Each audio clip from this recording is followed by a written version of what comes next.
Halo selamat siang, Assalamualaikum warahmatullahi wabarakatuh. Apa kabar sahabat pendengar di mana saja Anda berada? Saatnya kita ikuti program Jatim News Today, siaran khusus update COVID-19 untuk edisi hari ini, hari Rabu tanggal 12 Agustus 2020.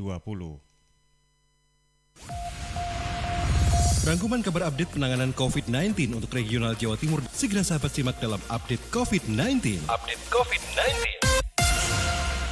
Informasi untuk percepatan penanganan COVID-19 yang juga akan disampaikan oleh reporter-reporter dari beberapa LPPL Lembaga Penyiaran Publik Lokal di Jawa Timur yang tergabung dalam ALPPL, Asosiasi Lembaga Penyiaran Publik Lokal Jawa Timur. Bersama saya Panji Harto di studio dan ditemani oleh reporter-reporter yang nanti akan memberikan informasinya. Untuk pertama kita akan menuju ke Suara Sidoarjo, ada Karina Putri. Ruang isolasi OTG MPP Mall Pelayanan Publik Sidoarjo resmi ditutup sementara. Selengkapnya bersama Karina. Silakan Iya, Karina. Iya, baik. Terima kasih, Panji. Ruang isolasi pasien OTG COVID-19 yang terletak di gedung MPP di Kabupaten Sidoarjo resmi ditutup sementara. Hal ini disampaikan oleh Dr. Suhaida selaku Sekretaris Dinas Kesehatan Kabupaten Sidoarjo. Sebelumnya dilakukan apel pelepasan personil yang bertugas di MPP Sidoarjo, sehingga sudah tidak ada lagi kegiatan operasional yang berlangsung di tempat ini. Dr. Suhaida mengatakan, pasien OTG yang bisa dipulangkan sudah semakin banyak, dan mereka sudah bisa menjalani isolasi secara mandiri sehingga isolasi di gedung MPP sudah tidak diperlukan lagi. Setelah penutupan ini dilakukan, Dinas Kesehatan Kabupaten Sidoarjo akan melakukan evaluasi selama 2 bulan. Bilik-bilik dan perlengkapan selama isolasi tidak akan dibongkar selama masa evaluasi ini. Dr. Sweda juga menjelaskan untuk pasien OTG baru nantinya akan diisolasi di Hotel Delta Maya dengan prosedur yang sama, yakni melalui laporan puskesmas yang akan diteruskan ke Dinas Kesehatan Sidoarjo. Untuk saat ini di Hotel Mayang sendiri sudah terisi sebanyak 30 pasien dari jumlah kapasitas sebesar 120 pasien. Ia berharap semua pasien yang terisolasi di Hotel Delta Mayang ini segera sembuh dan tidak ada penambahan lagi. Sahabat, untuk tambahan peta persebaran COVID-19 dari data Dinas Kesehatan Kabupaten Sidoarjo sendiri, untuk saat ini pasien kontak erat atau ODP sebanyak 1.750 orang, pasien suspek atau PDP sebanyak 1.212 orang, pasien konfirm sebanyak 3.781 orang, 217 orang meninggal dunia, dan pasien sembuh sebanyak 2.689 orang. Saya, Karina Putri, melaporkan untuk Jatim News Today, kembali ke studio bersama Panji. Dari Suara Sidoarjo kita bergeser menuju ke Suara Madiun. Ada Kiki Desilia, dalam sehari tambah 2 kasus konfirmasi positif COVID-19 di kota Madiun. Selengkapnya, Kides. Baik Panji, terima kasih sahabat Jatim News Today. Kasus bertambahnya COVID-19 di Kota Madiun masih terjadi. Kali ini menyusul tambahan 2 kasus dari Kelurahan Winongo, Kecamatan Manguharjo. Keduanya mempunyai kontak erat. Dari rilis yang dikeluarkan pemerintah Kota Madiun melalui Dinas Komunikasi dan Informatika Kota Madiun, kasus nomor 39 dan 40 kasus nomor 39 berinisial ER laki-laki dan nomor 40 DS perempuan. Kasus konfirmasi ini berawal dari ER mengeluh batuk pilek dan demam akhir Juli lalu. Kemudian ER ini berinisiatif cek kesehatan di salah satu laboratorium swasta, hasilnya normal, tapi tidak kunjung sembuh. ER kemudian melakukan pemeriksaan rapid test di rumah sakit, hasilnya non-reaktif dan menjalani perawatan di rumah dengan status suspek. Karena memiliki diagnosa radang paru-paru, serta nafsu makan yang terus menurun, petugas puskesmas setempat melakukan swab test 7 Agustus lalu dan ER terkonfirmasi positif setelah hasil tes keluar Selasa Agustus kemarin. Kalau DS secara otomatis juga turut dilakukan pemeriksaan swab test. Pasalnya DR ini merupakan kontak erat dari kasus konfirmasi nomor 39 karena merawat dan mendampingi ER. DS juga sempat mengalami meriang dan batuk kering 30 Juli lalu, sehingga pulang lebih awal dari tempat kerja dan swab test dilakukan bersamaan, hasilnya pun positif COVID-19. Sahabat, dari hasil penelusuran petugas, keduanya mengaku memang tidak pernah melakukan perjalanan keluar kota dan juga tidak pernah menerima tamu ke rumah. Dan keduanya menjalani isolasi mandiri di rumah saat ini. Sedangkan 3 kontak erat lainnya kondisi sehat dan tengah menunggu hasil swab test dari Dinas Kesehatan Kota Madiun. Sementara itu untuk data dari dashboard.madiunkota.go.id untuk kasus konfirmasi sahabat, 40 orang terkonfirmasi positif COVID-19, 11 orang suspek, 2 probable, dan 18 orang lainnya sembuh. Saya Kiki Deslia untuk Jatim News Today. Kembali ke studio bersama Panji. Bergeser berikutnya kita menuju ke Kabupaten Blitar, ada Risma Erina, Persada FM Kabupaten Blitar. Dinkes, Dinas Kesehatan Kabupaten Blitar sediakan 2 miliar rupiah untuk pembiayaan penanganan kasus terindikasi COVID-19 yang tidak dibiayai pusat. Risma? Ya, baik. Dinas Kesehatan Kabupaten Blitar menyediakan anggaran sekitar 2 miliar rupiah untuk pembiayaan penanganan COVID-19 yang tidak dibiayai oleh pemerintah pusat. Karena tidak semua kasus terindikasi COVID-19 ini bisa diklaimkan pembiayaannya kepada Kementerian Kesehatan. Demikian seperti disampaikan oleh Kabid Pelayanan Kesehatan Dinas Kesehatan Kabupaten Blitar, Christine Indrawati. Menurutnya beberapa kasus memang tidak bisa diklaimkan pembiayaannya ke Kementerian Kesehatan. Selain sebagian tahap pemulasaran jenazah, orang dalam pemantauan juga tidak semua layanan kesehatan bisa diklaimkan. Ia menjelaskan perubahan istilah dalam kasus virus corona juga menuntut pemerintah daerah menyesuaikan regulasi agar bisa dilakukan pembayaran. Jika dulu menggunakan ODP, PDP, dan orang tanpa gejala atau OTG, sekarang berubah menjadi kasus suspek dan kasus konfirmasi, sehingga pemerintah daerah harus menambah beberapa poin dalam regulasinya dengan menyesuaikan perbub yang sudah ada. Lebih lanjut, ia menambahkan anggaran sekitar 2 miliar itu diambilkan dari pos belanja tak terduga. Meski dalam beberapa hari terakhir kasus corona meningkat, namun ia tidak mengusulkan tambahan pada perubahan APBD 2020. Demikian, saya Risma Erina dari LPPL Radio Persada FM Kabupaten Blitar melaporkan untuk Jatim News Today.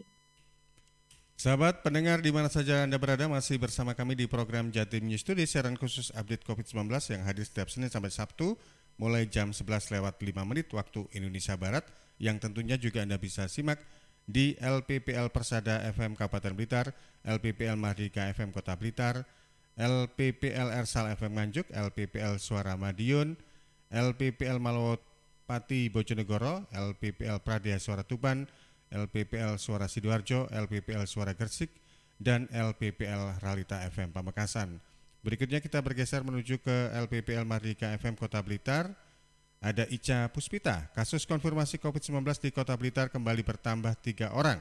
2 diantaranya pindahan kasus suspek. Ica. Perkembangan kasus konfirmasi positif COVID-19 di Kota Blitar kian hari semakin bertambah. Hingga 11 Agustus 2020, kasus konfirmasi positif COVID-19 bertambah 3 orang. Hal ini dikonfirmasi oleh Muhammad Mukhlis, juru bicara gugus tugas percepatan penanganan COVID-19 Kota Blitar. 3 kasus konfirmasi baru ini terdiri dari seorang remaja laki-laki berusia 18 tahun asal Kelurahan Pelosok Kerap. Pada tanggal 11 Agustus melakukan pemeriksaan RT-PCR mandiri sebagai persyaratan perjalanan dengan hasil positif. Saat ini yang bersangkutan tengah melakukan isolasi di Rumah Sakit Rujukan COVID-19 Kota Blitar. 2 kasus konfirmasi berikutnya merupakan pindahan dari kasus suspek, yaitu seorang laki-laki berusia 40 tahun asal Kelurahan Kauman yang mempunyai riwayat kerja di Surabaya. Sejak tanggal 31 Juli hingga 1 Agustus mengeluhkan demam, nyeri tenggorokan, batuk, dan sesak. Pada tanggal 11 Agustus 2020, hasil RT-PCR dinyatakan positif dan saat ini yang bersangkutan dirawat di Rumah Sakit Rujukan COVID-19 Kota Blitar. Satu pasien selanjutnya, seorang perempuan berusia 76 tahun asal Kelurahan Kauman yang meninggal dunia pada tanggal 5 Agustus 2020, tanggal 11 Agustus 2020,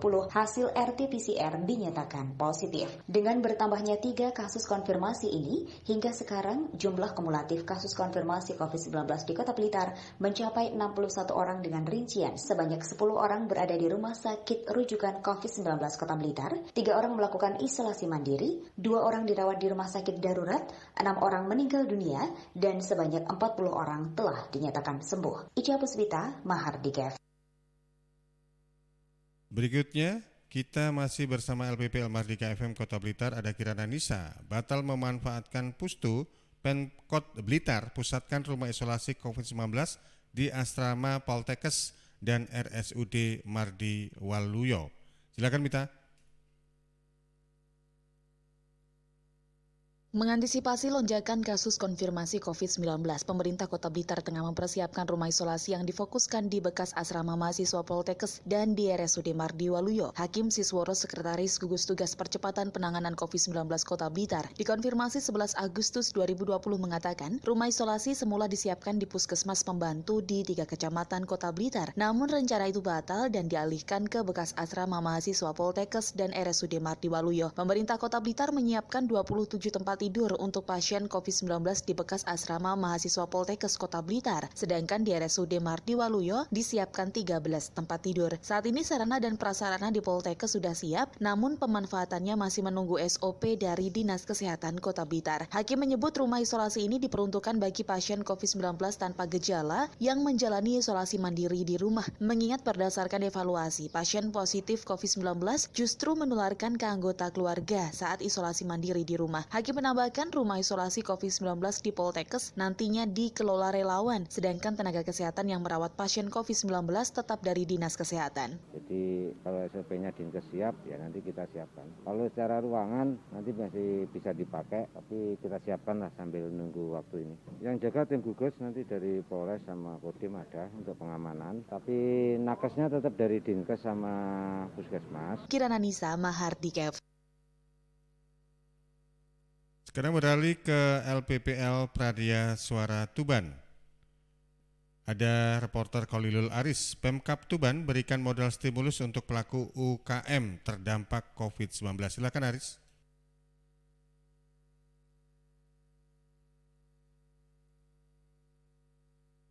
Pemkab Tuban memberikan bantuan modal stimulus untuk pelaku UKM dan UMKM yang terdampak pandemi COVID-19. Bantuan secara simbolis diserahkan langsung oleh Bupati Tuban Fathul Huda di Rumah Dinas Pendopo Krido Manunggal Tuban.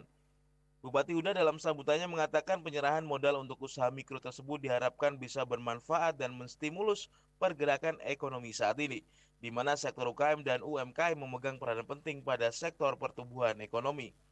Bupati juga menyatakan jika COVID-19 berdampak ke semua sektor kecuali 3 sektor, yaitu pertanian, usaha telekomunikasi, dan usaha yang berkaitan dengan kesehatan. Diharapkan para pelaku usaha mikro bisa bermanuver beradaptasi dengan pasar yang saat ini tercipta akibat pandemi, seperti memproduksi masker atau APD lain. Hal ini perlu agar usaha mikro tetap bisa berjalan dan menghidupkan kembali laju ekonomi. Dalam kesempatan tersebut, Bupati juga mengingatkan jika masyarakat harus bersama untuk memutus mata rantai penyebaran COVID-19 dengan patuhi aturan protokol kesehatan. Khalil Aris, Pradia Suara Tuban untuk Jatim News Today. Terakhir ada peluang bergabung bersama reporter Iwan Sismoyo dari LPPL Malwopati FM Bojonegoro. Polres Bojonegoro salurkan 10 ton beras ke masyarakat yang terdampak COVID-19. Iwan. Ya, sahabat, untuk membantu masyarakat terdampak COVID-19, Polres Bojonegoro menyalurkan 10 ton beras bantuan dari Mabes Polri untuk masyarakat di wilayah hukum Polres Bojonegoro. Secara simbolis, bantuan tersebut diserahkan oleh Kapolres Bojonegoro AKBP M. Budi Hendrawan kepada salah seorang anggota Babin Kamtibmas di halaman Mapolres Selasa lalu. Kapolres Bojonegoro AKBP M. Budi Hendrawan bilang, masyarakat yang terdampak COVID-19 akan diberikan sebanyak 3 tahap dan setiap orang akan mendapatkan beras sebanyak 5 kg, sementara ini untuk tahap pertama disalurkan sebanyak 2,5 ton beras. Pihaknya berharap bantuan ini tepat sasaran guna membantu meringankan beban hidup yang terdampak COVID-19. Untuk update COVID-19 di Kabupaten Bojonegoro tanggal 11 Agustus 2020 pukul 6 petang, tercatat ada penambahan kasus baru sebanyak 7 orang. Mereka berada di Kecamatan Bojonegoro 4 orang, Kecamatan Sugihwara 1 orang, Kecamatan Dander 1 orang, dan Kecamatan Kapas 1 orang. Demikian Iwan Siswoyo, LPPL Malwopati FM Bojonegoro untuk Jatim News Today. Baik sahabat, demikian tadi 7 reporter sudah hadir memberikan informasinya dalam program Jatim News Today, siaran khusus update COVID-19. Tentunya selalu tegakkan aturan protokol kesehatan, satu diantaranya memakai masker, karena maskerku melindungimu dan maskermu melindungiku. Atas nama kerabat yang bertugas, saya Panji Harto mengucapkan selamat siang, sukses untuk Anda. Wassalamualaikum warahmatullahi wabarakatuh. Permisi. Perkembangan penanganan COVID-19 untuk wilayah regional Jawa Timur sudah sahabat simak dalam update COVID-19. Update COVID-19 bisa sahabat simak Senin sampai Sabtu jam 11 siang Persembahan dari Asosiasi Lembaga Penyiaran Publik Lokal Jawa Timur.